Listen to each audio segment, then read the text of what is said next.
They must be around. Sort of happened, and this is implying that it happened actually even before the Tanaim, so it goes back pretty far. Yep. And when those words, making a fence around the Torah, what does that mean to you? Like, how would you explain that to a layman? Like, what fence are we talking about? Like, Does somebody else want to hop in here? I guess not. It's talking about coming up with laws, if you will, that protect the Torah law. An example would be, well, there's so many examples. An example would be, for example, not to let your matzah get wet,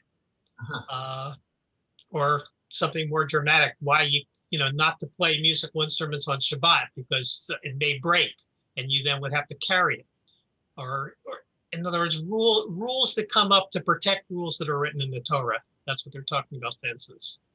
Right, and we have similar things in American law and in any society. The government puts rules that are beyond just what's forbidden to do. They'll put extra things around it to make sure that we're not even going to come to break certain things. So even when it comes to construction and building permits, there's a lot more laws that are in place to make sure that safety won't be broken and won't be threatened.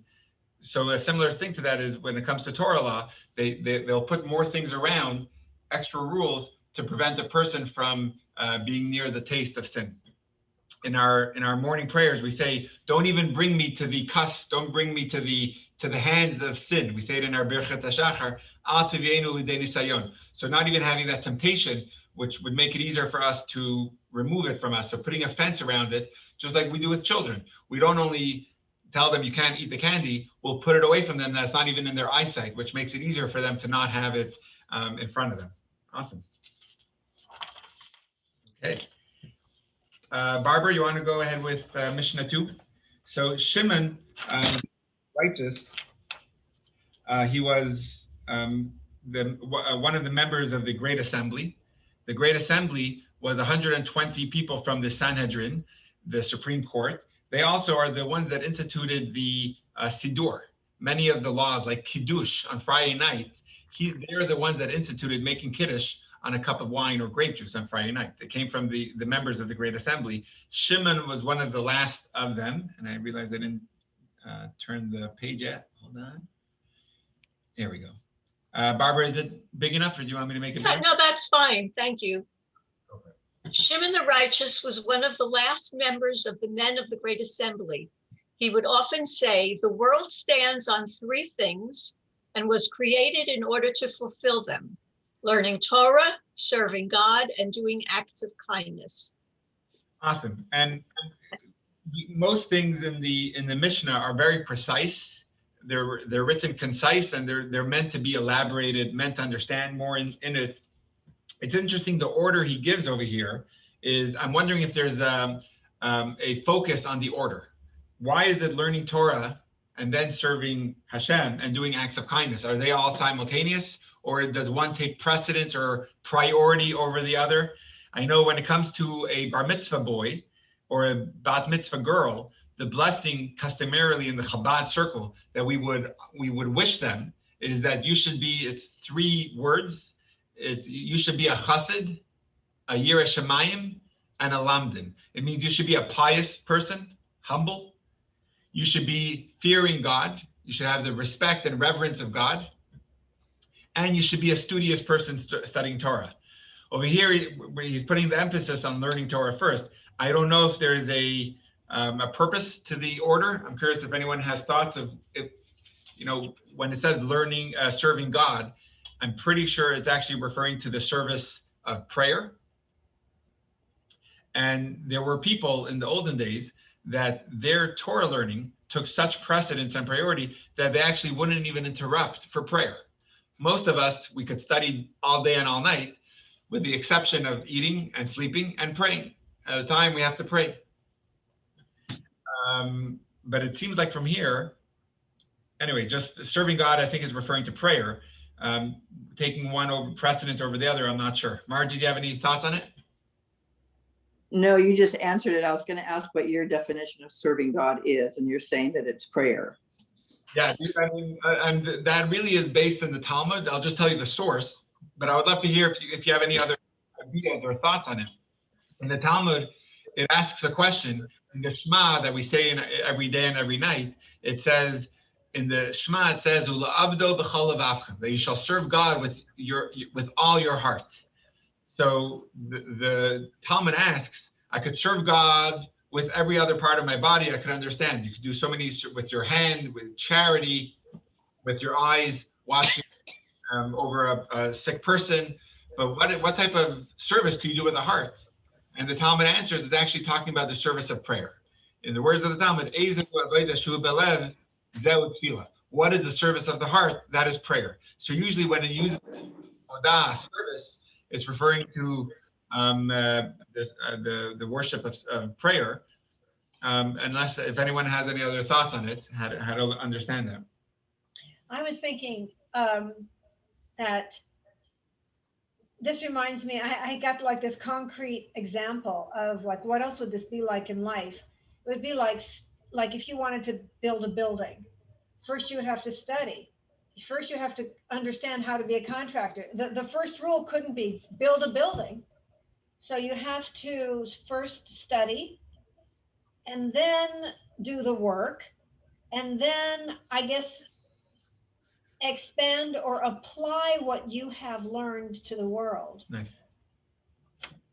Meaning you have to be able to learn first to know what to do, and then you could share that and apply that. Yes, because the Torah is the how-to manual. And so once you know from the Torah how to serve God and how to do acts of kindness, those are the, I guess, the orders of action or activity or choice. Awesome. I like that. Rabbi, this was written, this Shimon the Righteous was during the time of the first temple, yes? Let's check out the year. It was the second temple, but let me find out what year. It was pretty sure it was the second temple. I'm not pretty sure. I'm sure it's the second temple. But let me see. It might say here what year. Could anyone tell me? It doesn't say the year, but does anyone know what year Alexander the Great died? Or around what years he lived? Robin, it seems like something you would know. It is something I would know, and I'm embarrassed to say I don't know. I'm going to look it up right now. I'm not keeping up. That's what Google is for. I didn't mean to put you on the spot. No, that's okay. I love showing off.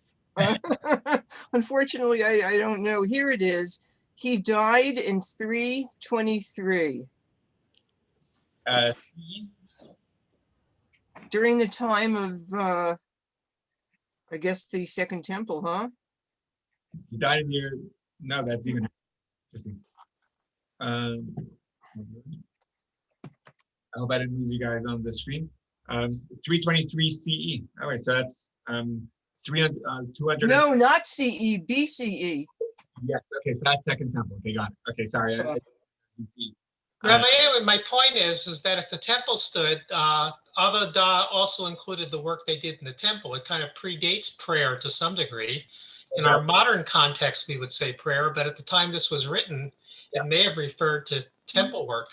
Service. Okay, and that actually would make sense because Shimon HaTzadik, Shimon the Righteous, was actually the Kohen Gadol. He was the high official representing the Jewish people in the temple. And the reason why I was asking about Alexander the Great is because there's a beautiful story between Alexander the Great and Shimon. Some of you are familiar with it. It's from the Talmud. When Alexander the Great was actually coming, he was on his way from Greece to Egypt to destroy, to attack, to wage war with Egypt. And on the way, people convinced him to lay siege to Jerusalem and destroy Jerusalem. This was during the first era of the Second Temple, before the story of Hanukkah. And on his way to destroy Jerusalem, Shimon HaTzadik came out dressed in his Kohen Gadol white garb, which you only would wear on Yom Kippur, came out to meet Alexander. And Alexander was with his big entourage, and he actually got off his horse and he prostrated, he bowed to Shimon, to the Kohen Gadol, and his entourage, who were filled, they were filled with a hatred for the Jews. They're the ones that convinced Alexander to attack Jerusalem. They asked him, "What are you doing?" And he said, "This man appears to me in my dreams before every war that I have. He appears to me and lets me know if I will be victorious or not. How could I not show him respect by bowing?" So Shimon met with him and told him, "I have a better offer than destroying Jerusalem. The reason why you want to destroy Jerusalem is so that you will be remembered as the great one. I will let you know that I have a greater way of your name being remembered than destroying Jerusalem. I promise you that every boy or girl born to the Jewish people of Jerusalem this year will carry your name." And he agreed, he accepted that. And every Jewish boy or girl were named Alexander that year. And I have friends whose name is Alex. It's actually a Jewish name. Alexander, or for a boy or girl. I have both friends that are male that are actually our cousin that comes on Rosh Hashanah and Yom Kippur. Ari, his middle name is Alexander. And the original Jewish Alexander came from this story with Shimon. So the reason why I'm sharing that part is it does make sense, Howard, that service would actually be the worship in the temple, which later was substituted with prayer. So thank you for that, Howard. Okay. Molly Stu, I don't know if you're there. I don't see your video, but if you're there, you're welcome. You're next on my screen. You're welcome to share the next Mishnah. It's a little, can you hear me? I hear you. I can read it sort of. I'm getting in a car. Was that Shimon the righteous? Is that it? Do you mind going to the next one, number 3, of Antigonus? And Antigonus of Socho received and learned Torah from Shimon the righteous. He would often say, "Do not serve God as servants who work for their master in order to receive a reward. Rather be as servants who work for their master out of love and not in order to receive a reward, and let the of heaven be upon you." And I'm going to pop in a car and probably lose you, but Yasher Koach on being the first to combine Zoom and video, and I look forward to hearing the rest of this, and a refuah shlema to your father-in-law. I think it's awesome. It's great to have the Seder together. Yes. So, I'm curious, like, do you feel that Antigonus is saying something that really demands character? The idea, hold on 1 second, everyone. I think Molly Sue is.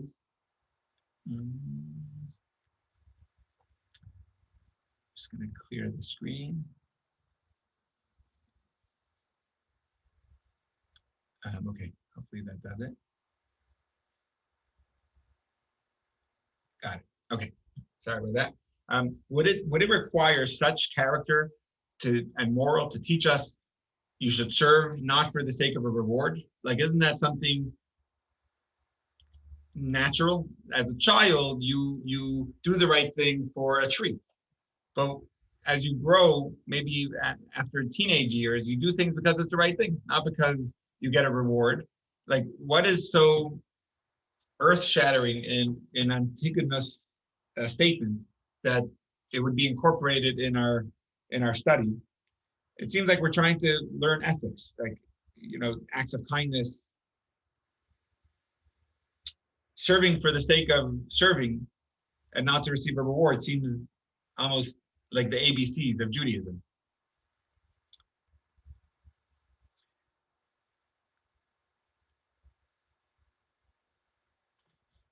I don't know. Does anyone have any thoughts on that?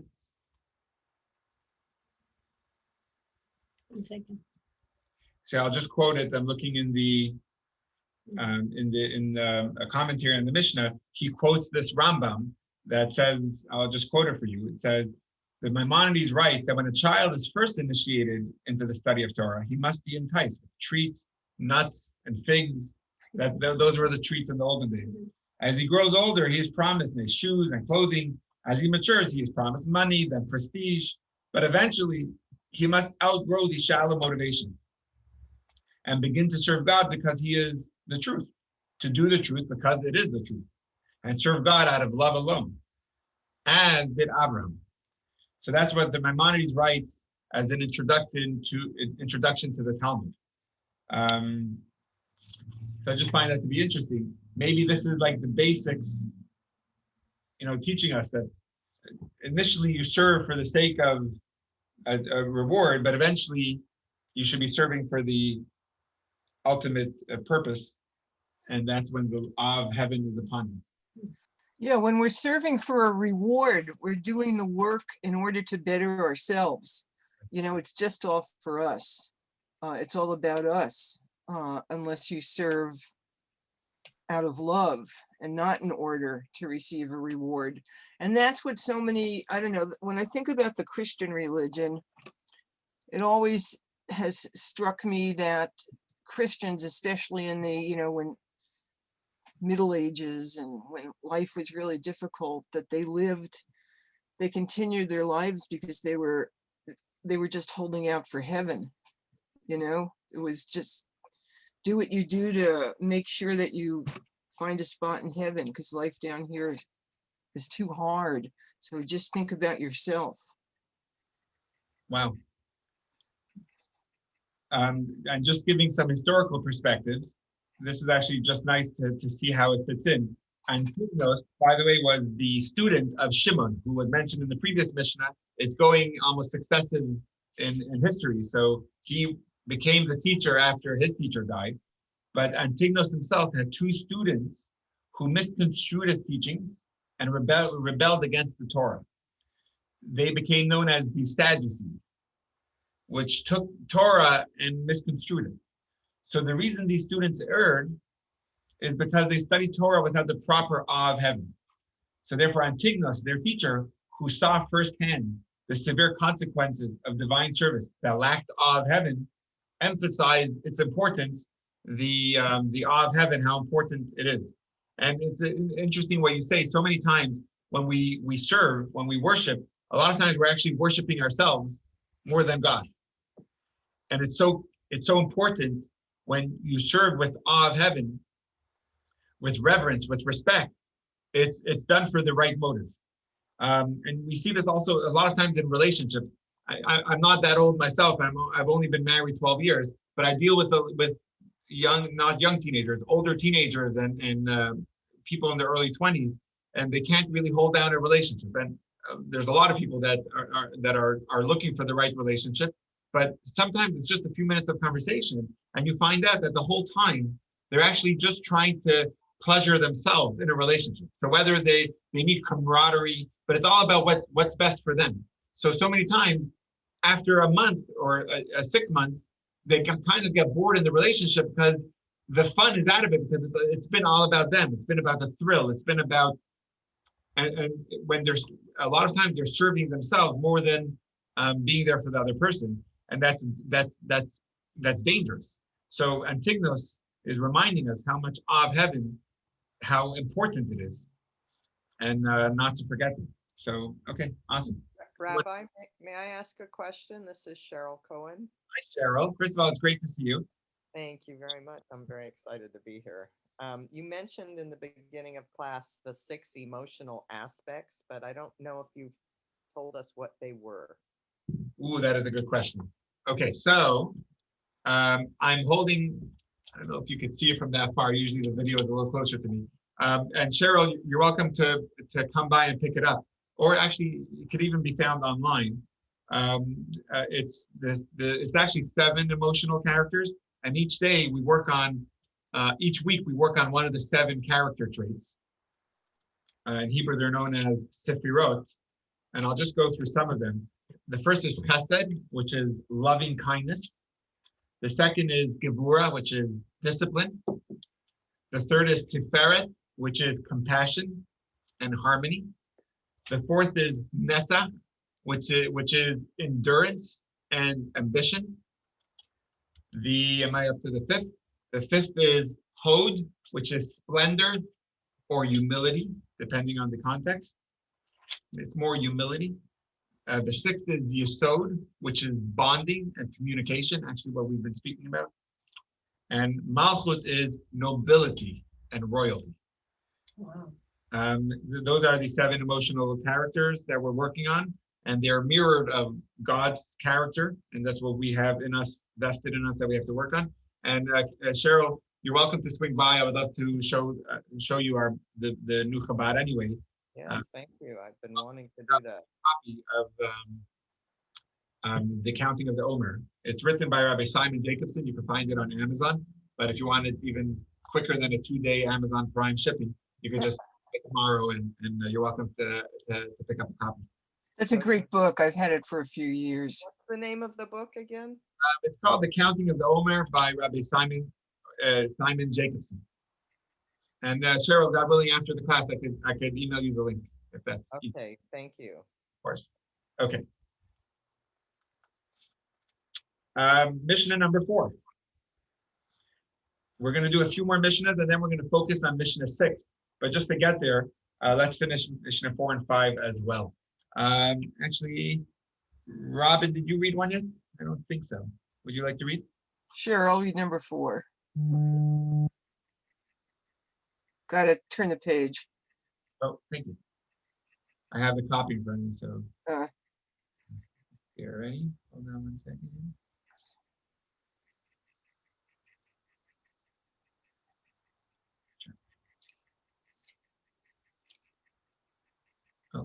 Oh, that's it. Got it.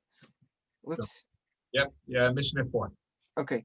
Yossi ben Yoezer of Zereda. It's like she sells seashells. And Yossi ben Yochanan of Jerusalem received and learned Torah from Antigonus and his court of law. Yossi ben Toezer of Zereda says, "Let your house be a meeting place for Torah scholars. Sit in the dust of their feet wherever they go, and drink their words of Torah with thirst, listening closely to every word they say."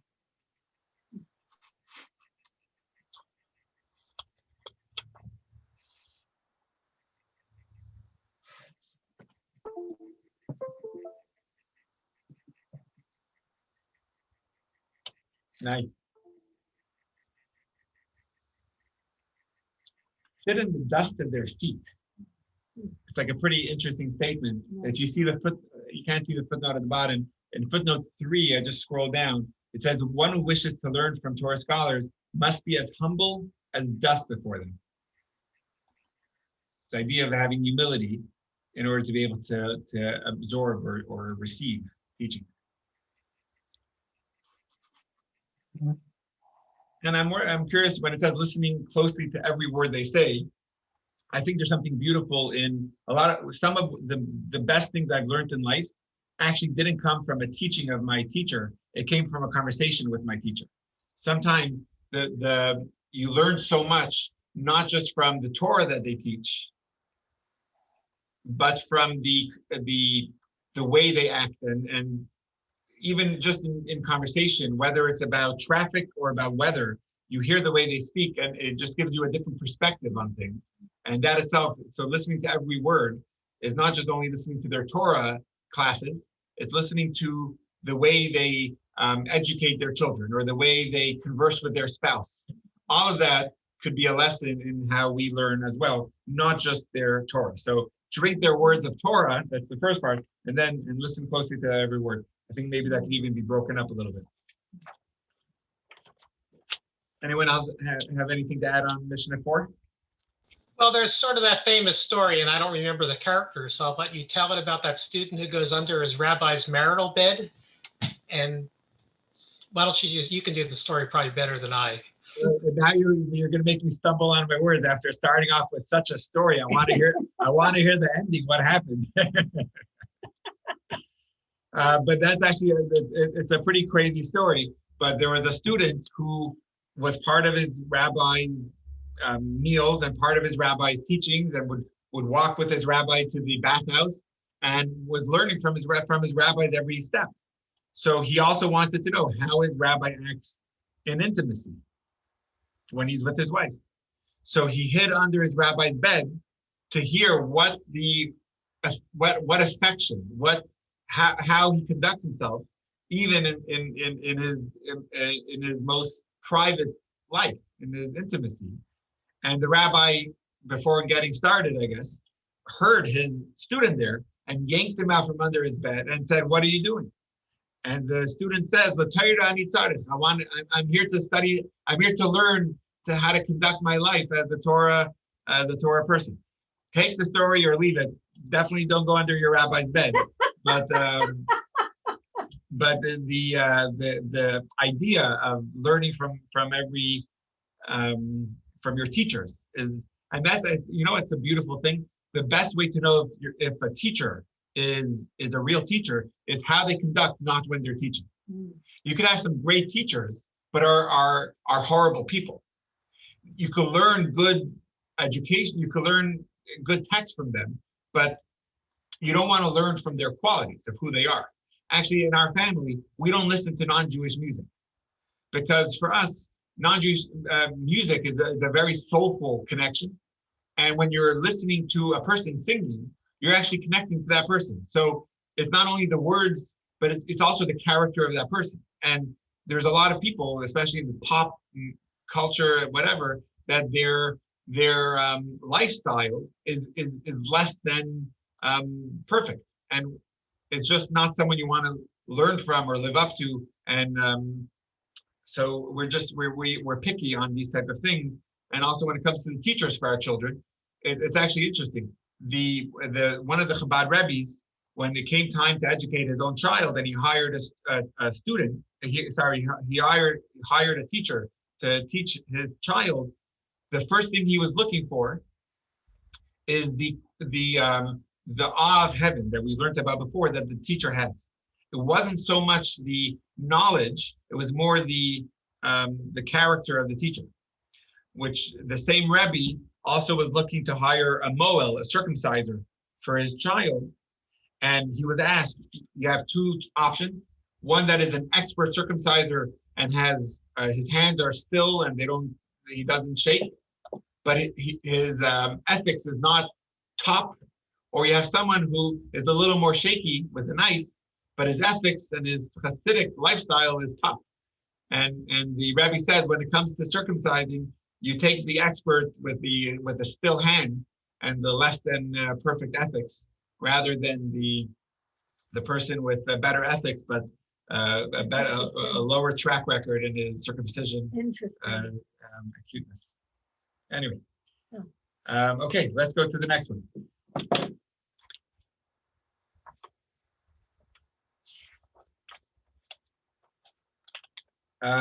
Mishnah 5.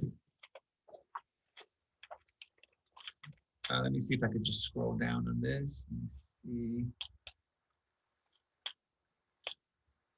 Cheryl, I have you next. This is a pretty controversial one, so let's try to figure it out together. Cheryl, pressure. Yossi ben Yochanan of Jerusalem says, let your house be wide open for guests. Poor people should be treated like members of your own household. Do not engage in too much idle chatter with a woman. Yossi ben Yochanan said this even regarding one's own wife. How much more so does it apply to another person's wife? Based on this, the sages said, whoever engages in too much idle chatter with a woman causes evil to himself, neglects the study of Torah, and will eventually receive punishment in Gehinnom. Awesome. So there's so many beautiful things in the Mishnah, but there's one thing that just stands out. What's the problem with talking to another person's wife or to your wife? So I just need to pull out the commentary here, and then we can go through the other parts of the Mishnah, which are beautiful. But just one commentary. This is taken from the Talmud in Avot that says, the Mishnah does not mean to diminish the love of a man for his wife. And it quotes, a man must certainly love his wife as if she were his own flesh. Moreover, and that's a quote from the Talmud, but now it continues from a commentary whose name was Menachem. So I like him. His last name was Meiri, which means illumination. And he said like this, moreover, the Mishnah's admonishment does not refer to valuable conversation between husband and wife that enhances their relationship, but to unnecessary and pointless chatter. It refers to coarse, lustful talk, which causes evil to himself because it coarsens a person and intensifies his hedonistic drive. Interesting. I think the problem with this is not so much idle chatter, but it's when you're doing it with a woman. You can't, I guess you can have, a man can have idle chatter with another man, or perhaps these rabbis thought that men's chatter is never idle. Nah, I don't think so. I think it's just more the lustful side of a person will be Thinking, yeah.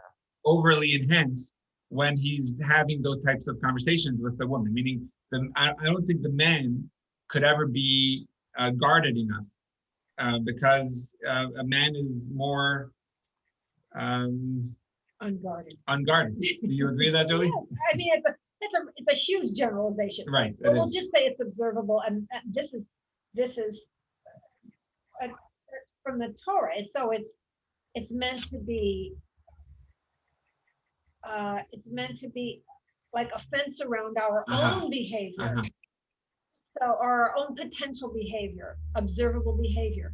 It's not really a questionable or analyzable issue. And for modern times, it's awkward because it sounds like we can't talk to Right. one another. Right. But I think that this is because this is a book of ethics. This has to do with quality of thought, quality of behavior. Just don't goof around with idle chatter and debased talk and around a woman if you're a man, because it debases you and the woman, and it also creates too much casual contact with a woman, not your wife, Right. and then debases the sacred relationship of you and your wife, which should be at a higher level. Beautiful. So I like, I think you can explain this away any way you want, but I think that this is one of the difficult things that I learn in my Yiddishkeit path that I'm on, that I really have to compartmentalize, because any kind of explaining something like this is facile. okay. No, and Robin, I totally respect that. But actually, what Jolie said, like for me, I was able to learn a lot to realize that a relationship is holy. It's not debased. It's not just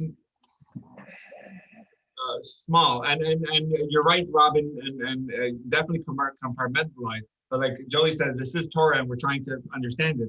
And I do respect that it's hard to understand. And I told Cheryl before she began reading that it's a difficult one to grasp and fully understand. But I do love the idea of realizing that conversation and relationships are important, and they're not meant to be idle. And it could lead. I know just unfortunately, we hear stories of people that drink a little bit too much wine together, and their guard was let down a little bit, and they made a mistake at the end.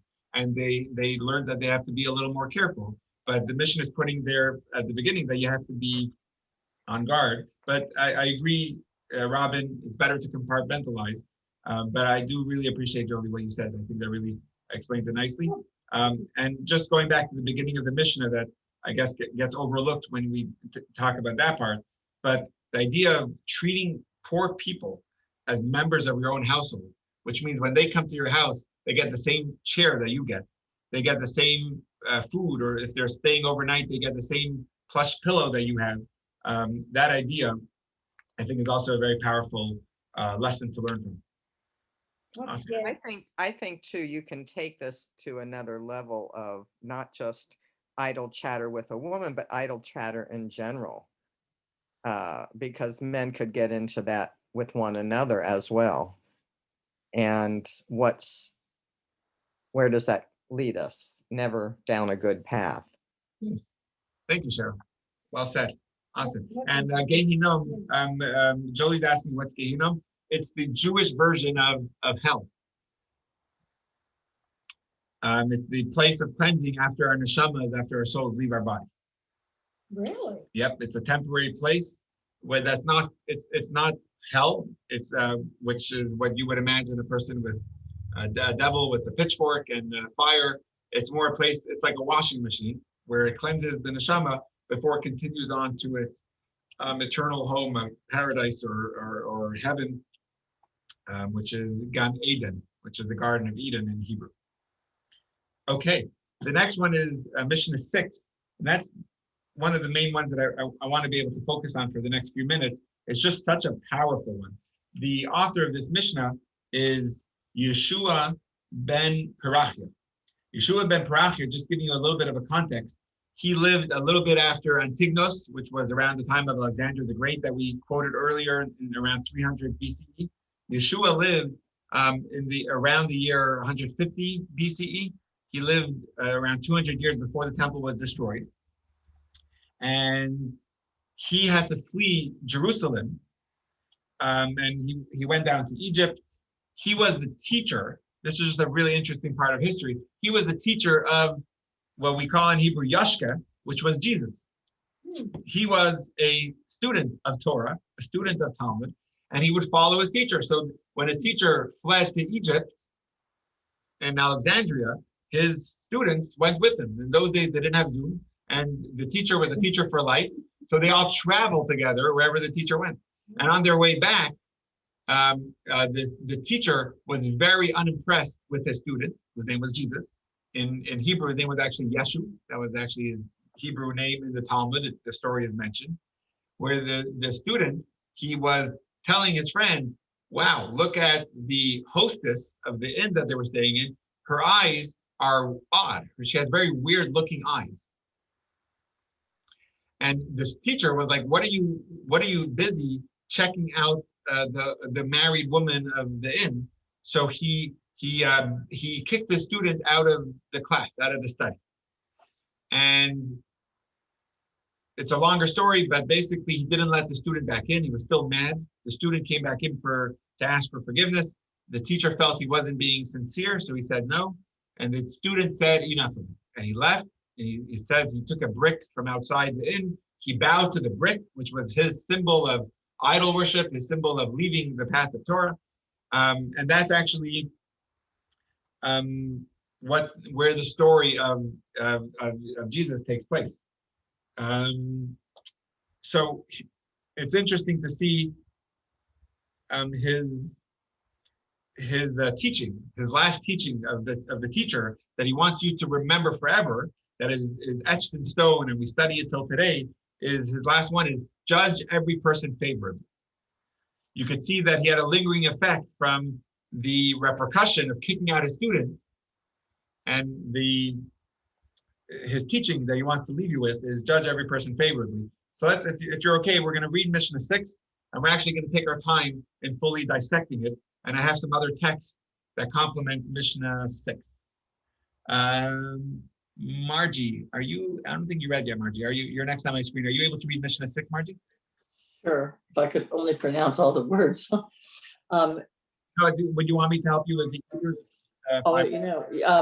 Yeshua ben Pirke and Natai of Arbel received and learned Torah from Yosei ben Yozer and Yosei ben Yochanan. Yeah, it's like the Hebrew class. Yehoshua ben, how do you pronounce this? You got it right.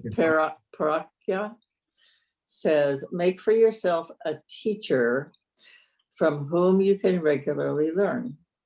Acquire for yourself a close and trusted friend and judge every person favorably, even if he appears to have done something wrong. So these two things are actually very lessons from Yeshua, the first teacher over here. Is very powerful. I'm going to give everyone some time just to gather their thoughts.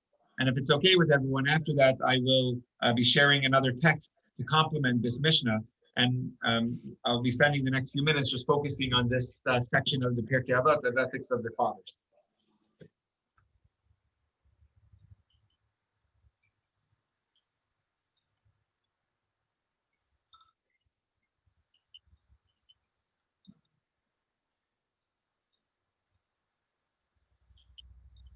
Okay, if everyone's okay with this, I'm just going to share another text that I would like to learn together with you. Cultivating character.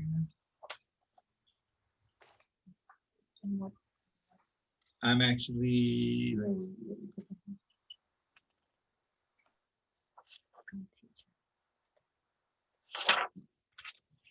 So this is the Mishnah we just said.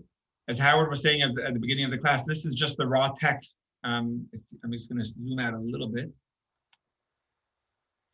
So just to repeat what Margie said in short, Yeshua the son of Pirke would say, make yourself a teacher, acquire yourself a friend,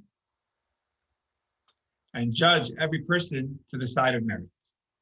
That's the raw text without the extra few words that were added there. Oh, may I ask you to clarify something, Rabbi? Of course. It says make yourself a teacher. So that means, I thought when we first read it that it meant find yourself a teacher. Yeah, and that's how, yeah, exactly. I guess the right, the actual Hebrew, make, I think it should be make for yourself a teacher, right? Okay. Why make a teacher, like make sure you have a good teacher. Okay, that's a mentor. Yeah, exactly. Get a mentor. Okay. So I'm going to break up this mission into 3 parts. First is getting a mentor, a teacher for yourself. Next one is acquiring a friend, a colleague. And then people that you look down upon, make sure you judge them favorably. So it's almost looking, it's 3 differently oriented relationships. One is upward, a teacher, a mentor, someone you respect and look up to. Another is lateral, a colleague, a friend that you acquire. And one is downward, people that you look down upon, and how to still judge them favorably. Some of these could be hard to do. Some people struggle with friendship. Some people struggle with getting a teacher that they could learn from. They feel they know it all. Other people struggle with judging others. So let's just break it up, and we're going to start with the first part, which is looking up for people and to get guidance and instruction. The words in Hebrew is Aseh Lecha Rav, which is just 3 words, but there's a significant insight that comes in those words. The word Rav, which is where the word rabbi comes from in Hebrew, there's no word rabbi, there's a Rav. That's what a rabbi is called in Hebrew. They're called a Rav.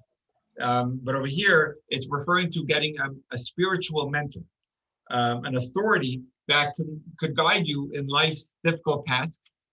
The word in our circles, we refer to them as a mashpia, which is a mentor, someone who is outside of your immediate, someone who you respect and gives you a bird's eye view and perspective.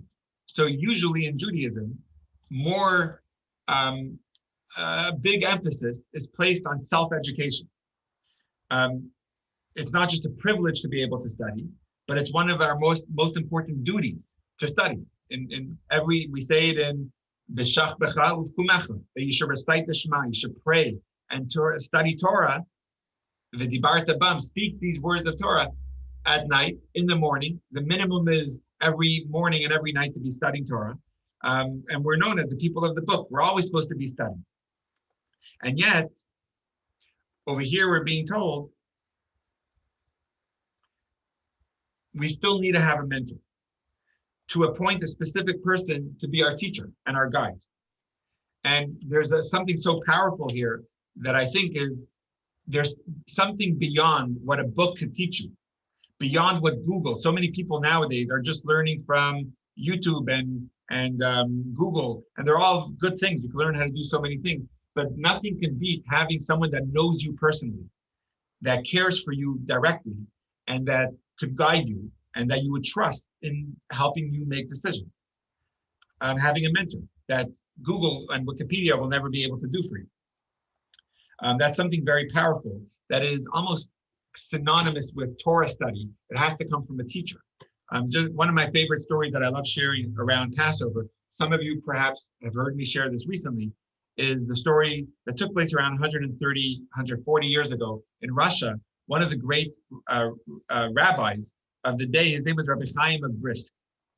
And as was the custom, many students, it was almost called like an internship, before being ordained as a rabbi, they had to spend 6 months to a year simply sitting in the court of a teacher, of a rabbi, to learn how they decide cases, how they rule and litigate with in court, in rabbinical court.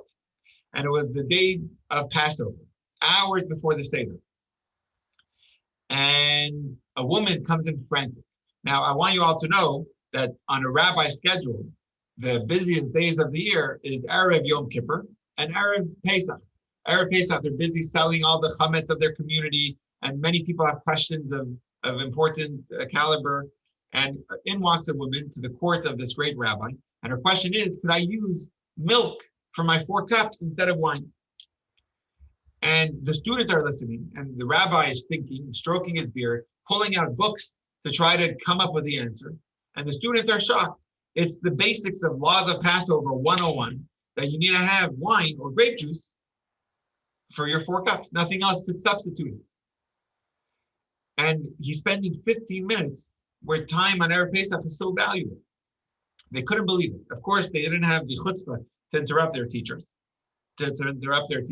So after, when the woman was getting impatient, waiting and waiting, the rabbi said, I don't know the answer. It's going to take me more time to pull out the better books until I could decipher and understand the proper response.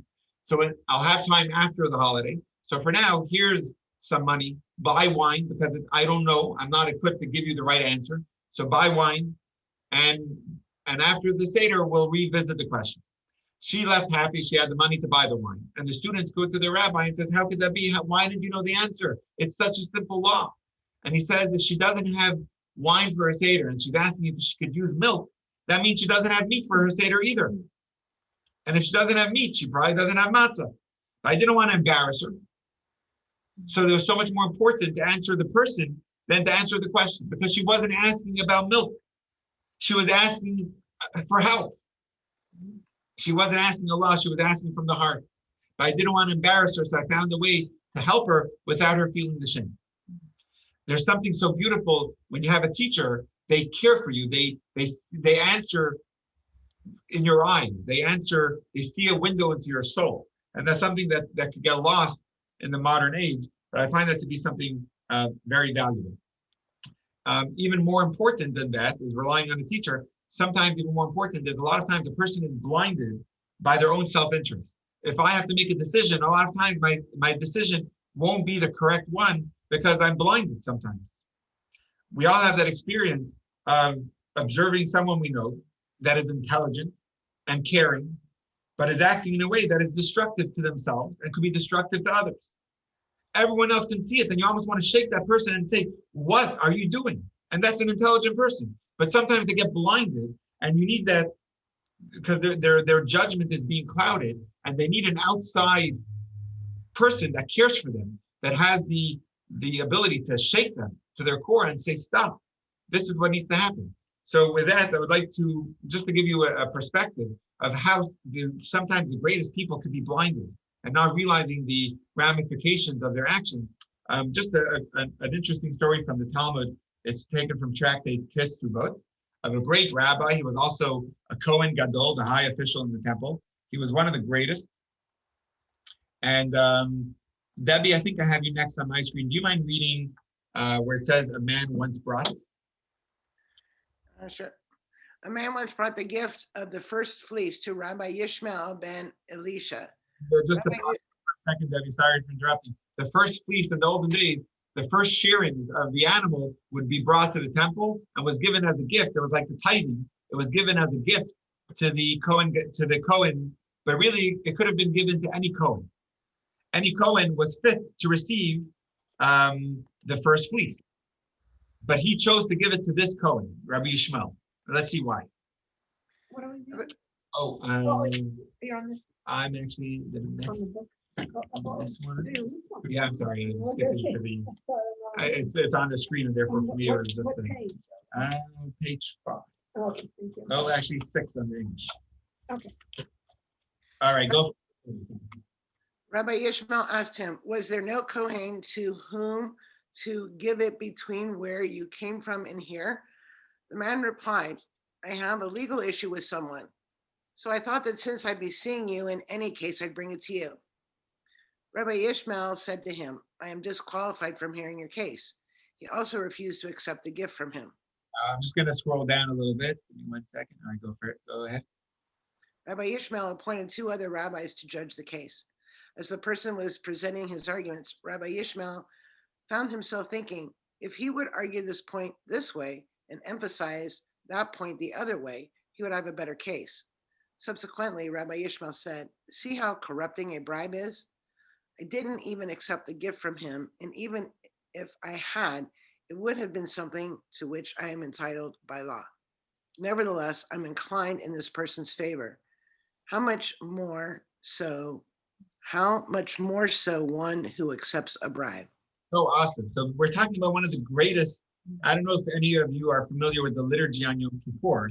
This is when most people are falling asleep right after the rabbi's speech.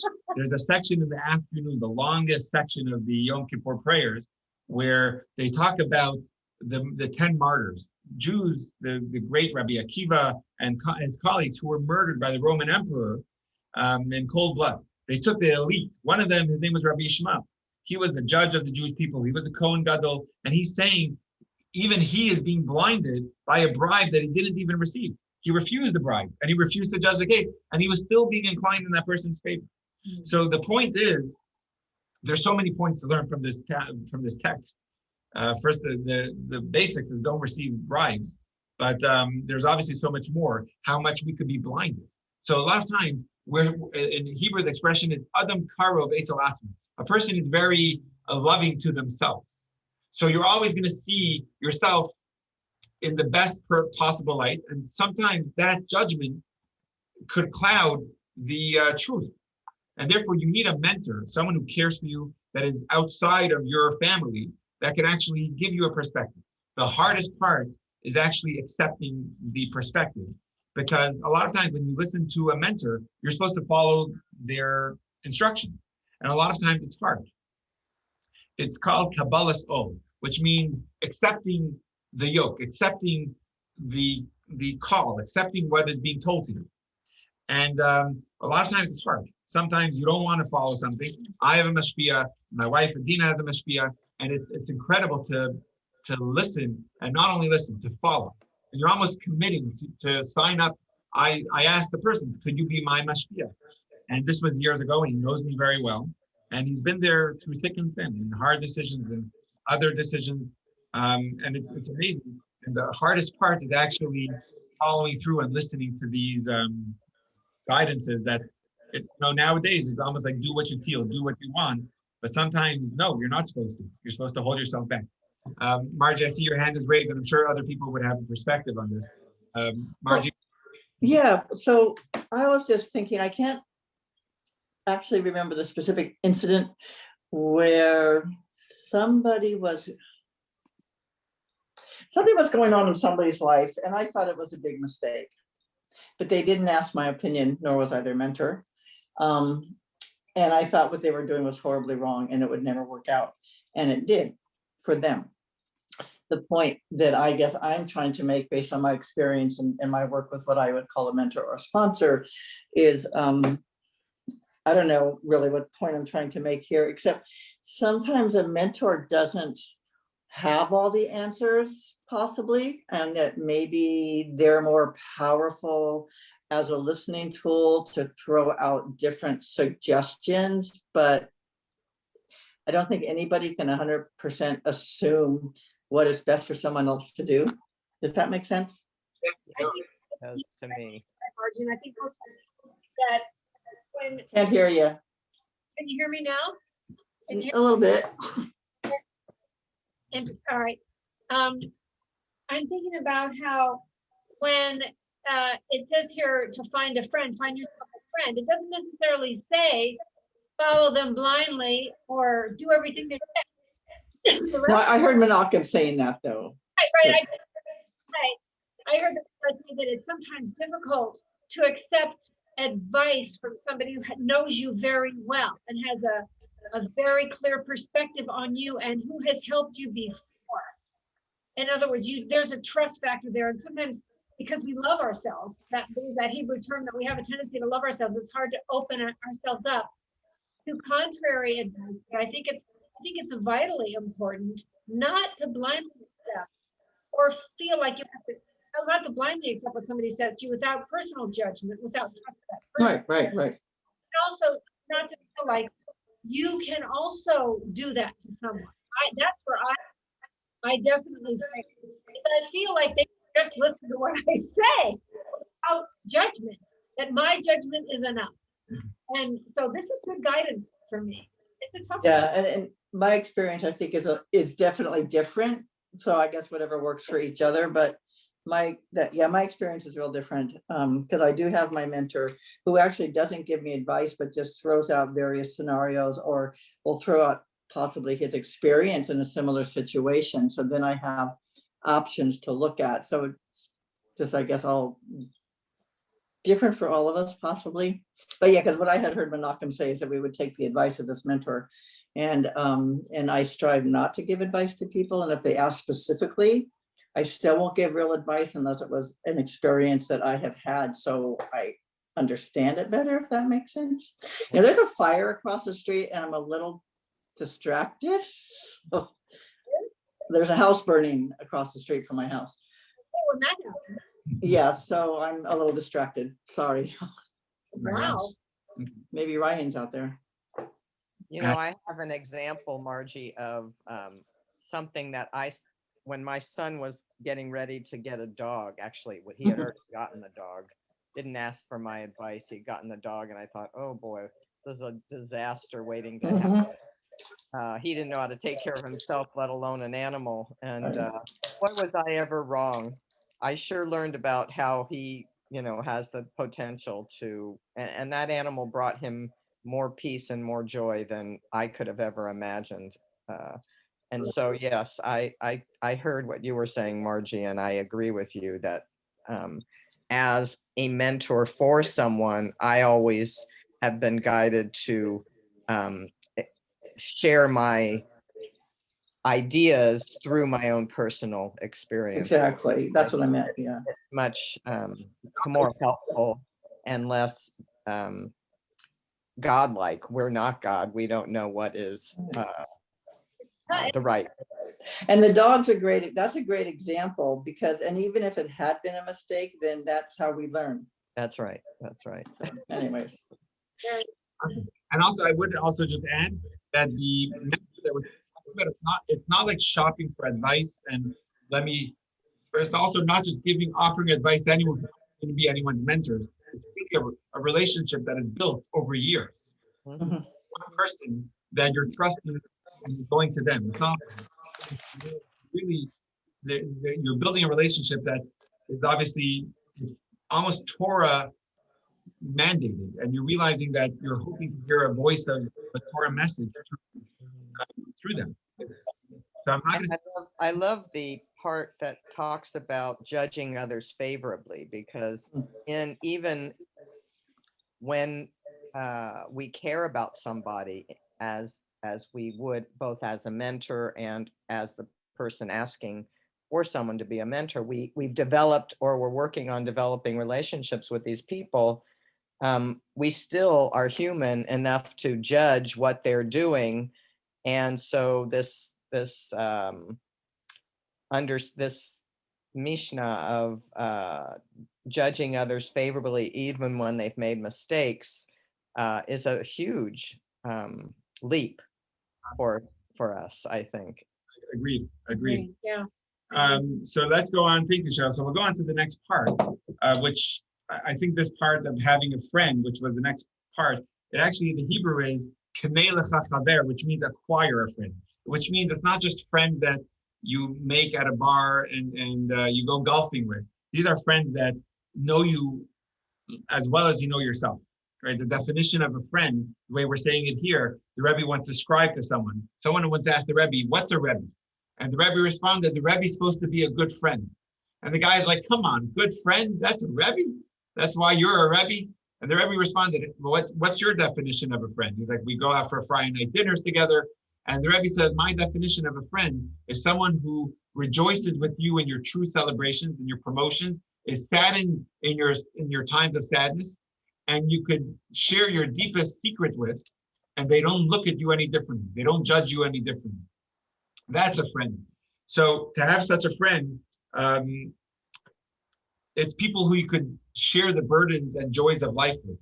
It's almost, I think it's mentioned in law somewhere, I don't know where, that a person, I think in the laws of Shabbat, we're not supposed to be carrying heavy items outside. And it says that what happens if two people are carrying an item? And it talks about the weight of things. But I think one of the points that come out that I would like to mention is that two people carrying an item, even if that item is, each person wouldn't be able to carry it on their own. But the two of them together could carry it because they're double the strength. They could carry even something that half of it they wouldn't be able to carry on their own, meaning they're able to carry together more than double what each of them can carry on their own. When you work together, the strength is actually even stronger than before. Like another place in the Talmud says, I've studied a lot from my teachers, but I've learned even more from my colleagues. Another part of having a good friend is, this is actually amazing in the Hebrew term over here, it's kaneh lecha chaver, which means acquire a friend. But the Hebrew word kaneh, the same three letters, just pronounced a little differently, could actually mean a pen. A quill in Hebrew is called a kaneh. It seems also to be hinting, the previous Rebbe learned this as a commentary on this Mishnah, that a pen could be a good friend to you also. So instead of reading acquire to you a friend, it could also mean a pen is to you a friend.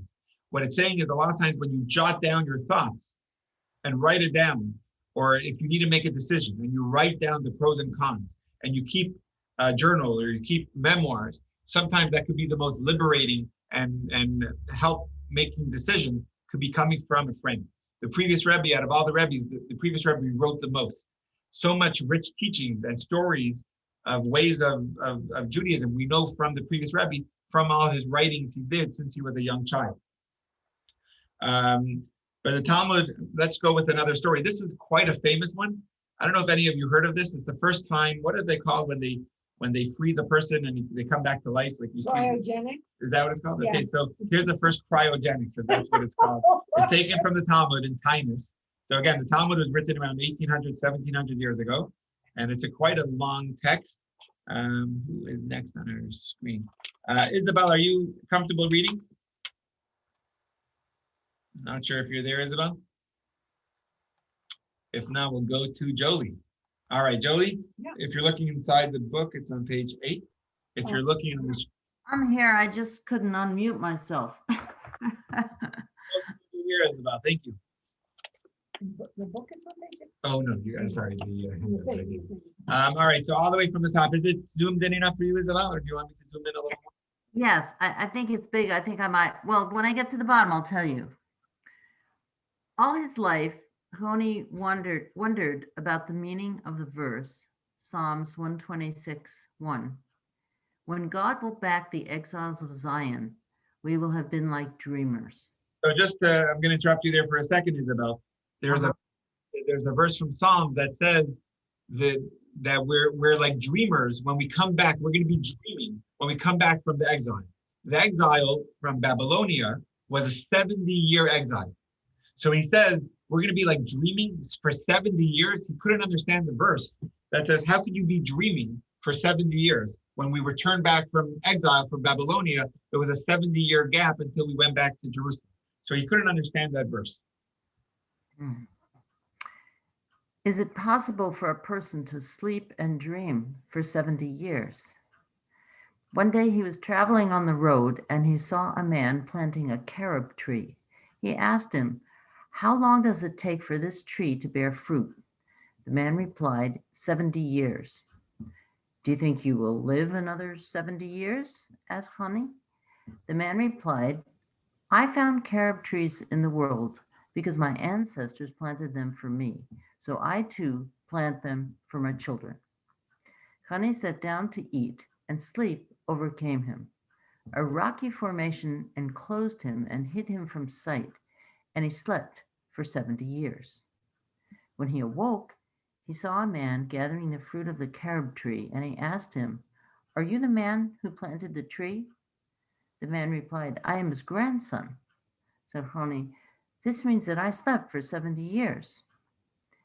He returned home and inquired, "Where's Hani's son?" and was told, "His son is no longer in this world, but his grandson is still living. He said to them, I am Honi the circle drawer, but they did not believe him. That's all that's on my screen. He went to study hall where he heard the scholars saying, the law is as clear to us as in the days of Honi the circle drawer, who, whenever he came to the study hall, would settle for the scholars any difficulty that they had. I am he said, but they did not believe him. Honi was disheartened and prayed for death, and he died. Said Rava, this is the meaning of what people say, either companionship or death. Wow. So this is Yes. Bayes mirror. Exhausted. There's a lot to unpack in this Talmud, and we're not going to unpack the whole Talmud. This is not a Talmud class. But the point that we're trying to make is that either companionship or death. When he felt that he didn't have anyone on his side, anyone who believed him, anyone who was listening to him, he was so disheartened. He said, what's the point of this? What's the point of life? And he passed away. So the point that I'm trying to make is in the wording of the Mishnah that Cheryl said all the way at the beginning when she was quoting the Mishnah, it said, acquire for yourself a friend. When the wording is specific that it's acquiring. When you go to a store, you acquire something, you have to give something up. A friendship, also a lot of times you sacrifice things in order to keep the friendship alive. But the value of the friendship is so powerful. Sometimes it comes at a cost. But and it's like an acquisition. You are acquiring it. You have to sometimes give something up. But you see just how precious a friendship could be. Does anyone else have thoughts on this section, on this Talmud? Well, suppose you were someplace where you didn't have any friends. You always have God, and you have memories. What's that thing you said right before the word memories? I missed just one word. You have God. You have God. Oh, God and memories. Got it. Right. I mean, you get into situations, you have to deal with them. Right. So you're saying that almost don't rely on friends when you're down or when you're in a challenge.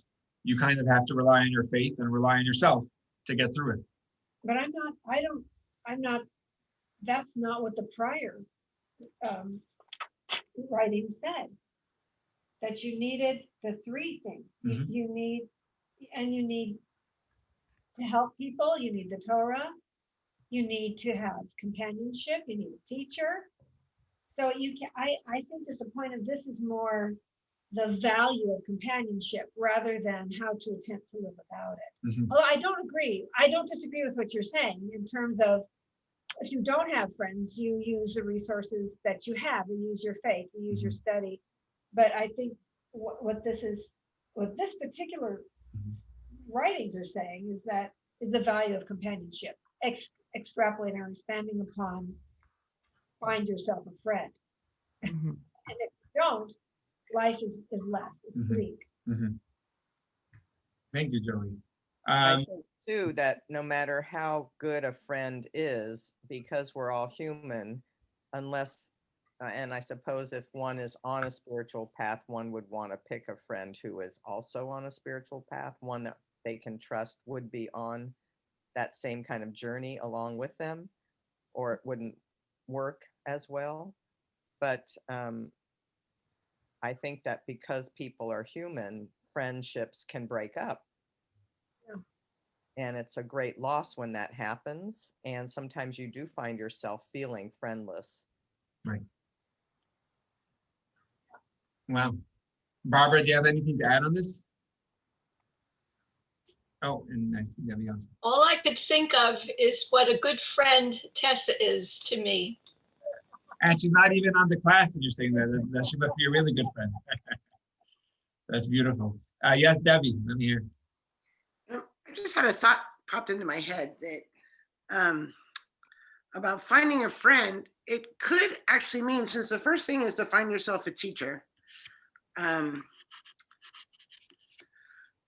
finding a friend to me, it just came into my head that it was a companion to study with, because you're not supposed to study the Torah alone. So the finding a friend was for you. You were instructed to find somebody to share and to study with, to study Torah with. Okay. That's all. Okay, thank you. Yeah, I would still say that this, like the teacher part, is really someone who you trust as a mentor and giving you spiritual guidance. The friendship one, it could be a friend that you actually don't see for 5 years, but they know you in and out. You're an open book. They know what you need. They know where you're holding. We thank God some of us have those friends that, we don't speak to them for a few years, but when you do, it's like old times and nothing changed, and you just feel so honest and open with them. Sometimes it could be a family member, or sometimes it could be, I think that's healthy to have outside, or in addition to a chavruta, in addition to a study partner. It could be your study partner also, but it's, yeah, I like Debbie. I'm not, I guess I am disagreeing with you, but I respect and appreciate what you're saying. But I like, and listen, if anyone's going to say have a Torah study partner, for sure I would agree. But I think the friend is above and beyond. But yeah, okay. Let's go through the final section of this text that was given to us by the JLI. Let me just see. Okay. This last part is on the last section of Rabbi Yeshua on this Mishnah 6 that we've been studying, which was judge people favorably, right? Do not judge people. Let's get the exact wording that we said all the way, and judge every person to the side of merit. That's how we quoted it.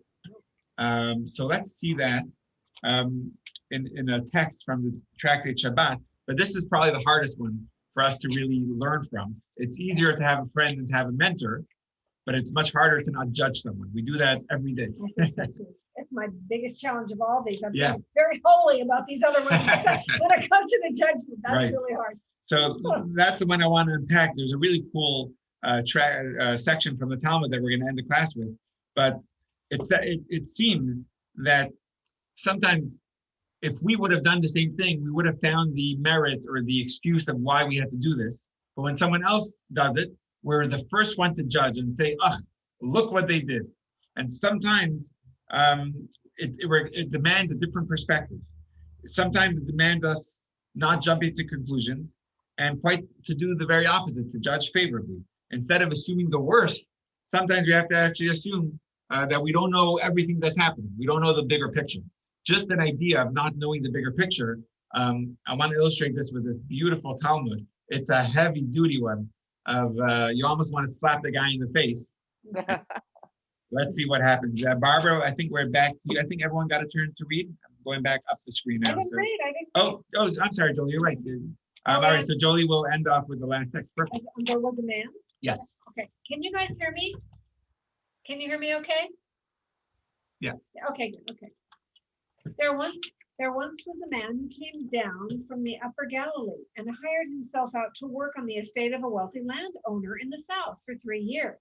When his term ended, it was just before Yom Kippur, he said to his employer, "Give me my wages so that I may go home and support my wife and children." And replied the employer, "I have no money." "In that case," said the worker, "pay me with produce." "I have no produce," was the reply. "Give me land." "I have no land." "Give me cattle." "I have no cattle." "Give me pillows and bedding." Once again, the employer claimed that he didn't have any. So the worker slung his things over his shoulder and went home with a sorrowful heart. After the festival, his employer took the man's wages in hand, arrived at his former employee's home with 3 laden donkeys, one loaded with food, another with drink, and the third with various delicacies. After they had eaten and drunk, he gave him the wages he owed him. "Tell me," he then asked, "when I told you that I had no money, what did you think?" The worker replied, "I thought perhaps you were presented with a very lucrative business opportunity and you invested all your money in it. And then when I said I had no cattle, I thought that perhaps all your cattle were hired out to other farmers. And when I said I had no land, I thought that perhaps it was leaves. And when I said I had no produce, what did you think? I thought perhaps they're not tithed. And when I said that I can't even pay you with pillows and bedding, what did you think then? I thought that perhaps you had taken a vow, consecrating all your possessions to the holy temple. I swear, said the employer, that's exactly what happened. I vowed away all my property because of my son, Hyrcanus, who could not occupy himself with the Torah. But then I went to the rabbis and they absolved me of my vows. And as for you, just as you judge me to the side of merit, so may God always judge you to the side of merit. Awesome. I'll give every person a time to read that together with Jolie. Could everyone see the screen? I'm sorry, I think I forgot to turn the page at some point. So I'll just be quiet for another minute while everyone. Oh no, it's my fault.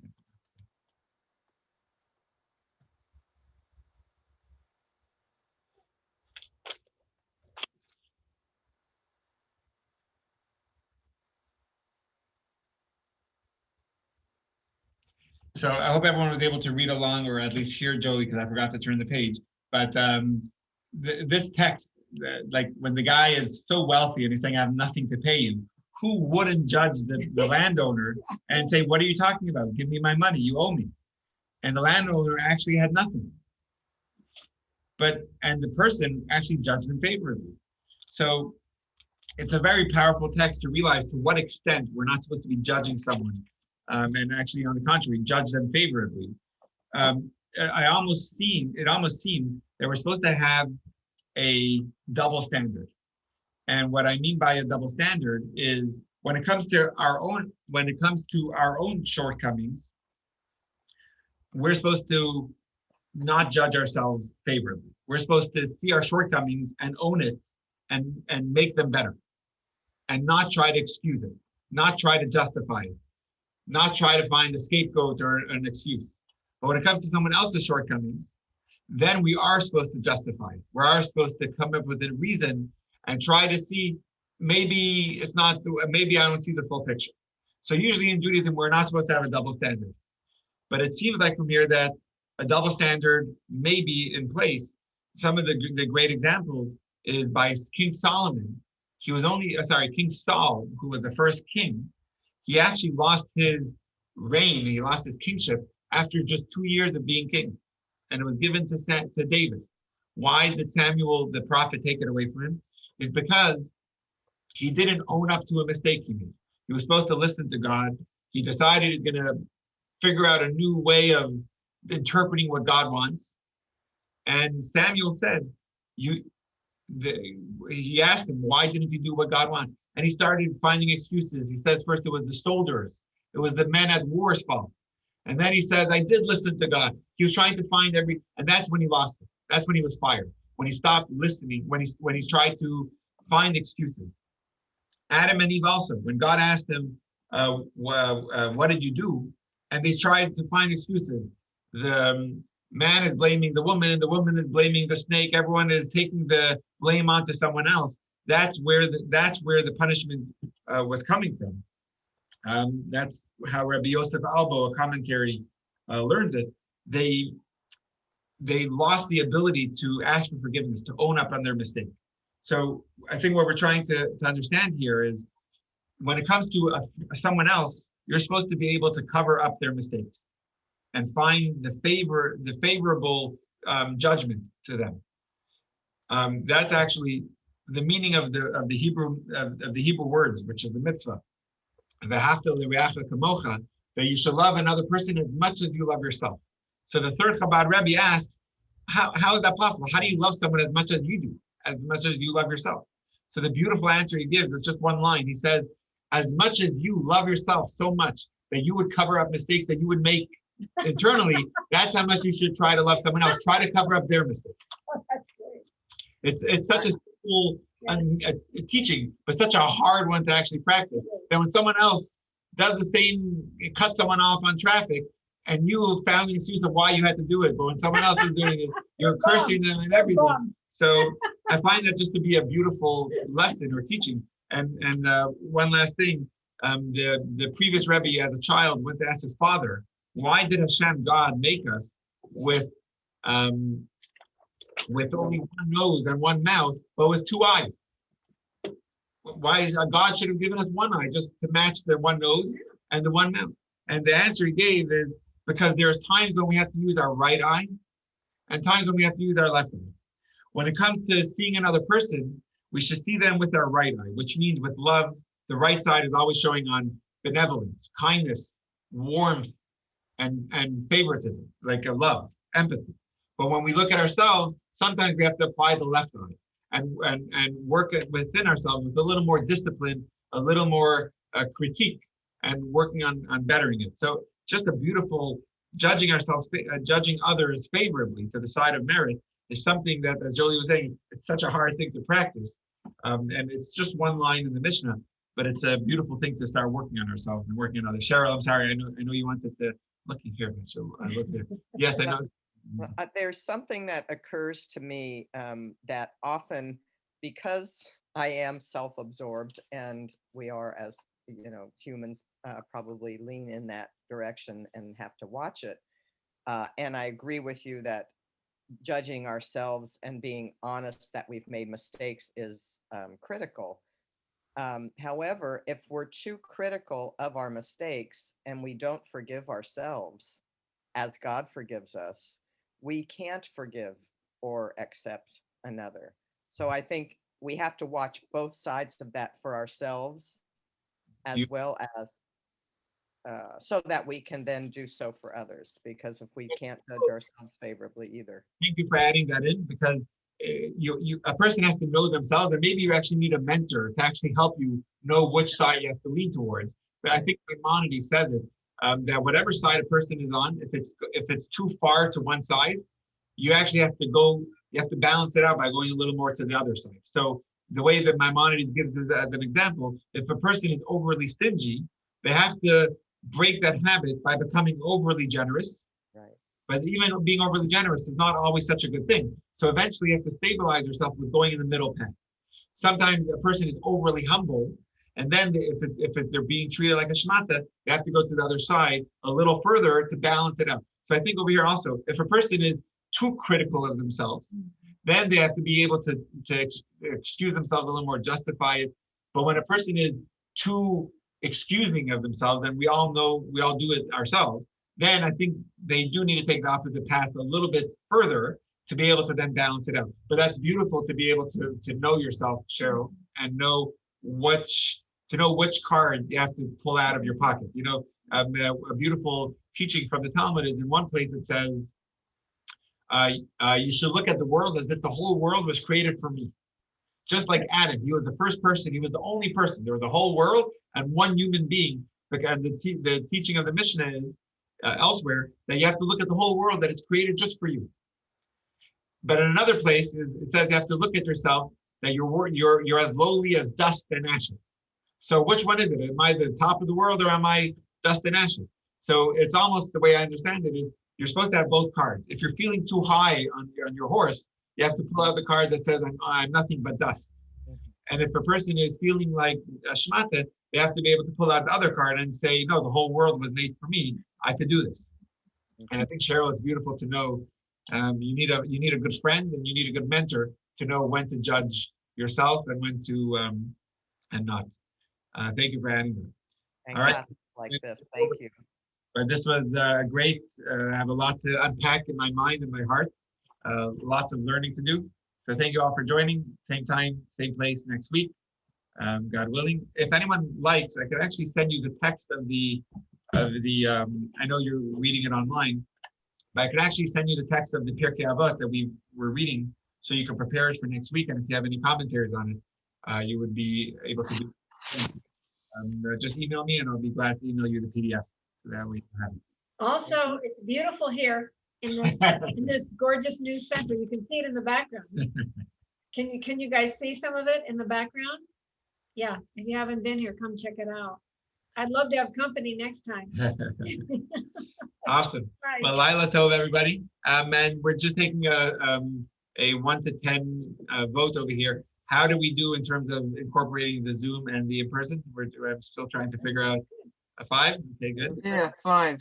10. Out of 10? Okay, Judging favorably. Thank you, Rabbi. Thank you, Barbara. Thank you, Isabel. And thank you, Deb. Thank you. Good seeing everyone. Thank you. Tomorrow morning. See you Good then. 9:30. Oh, Cheryl, I think you signed up for the Tanya class. So we'll see you. Yes, I did. Awesome. Okay, great. Forward to that. Bye, Cheryl. Bye, Isabel. Bye-bye.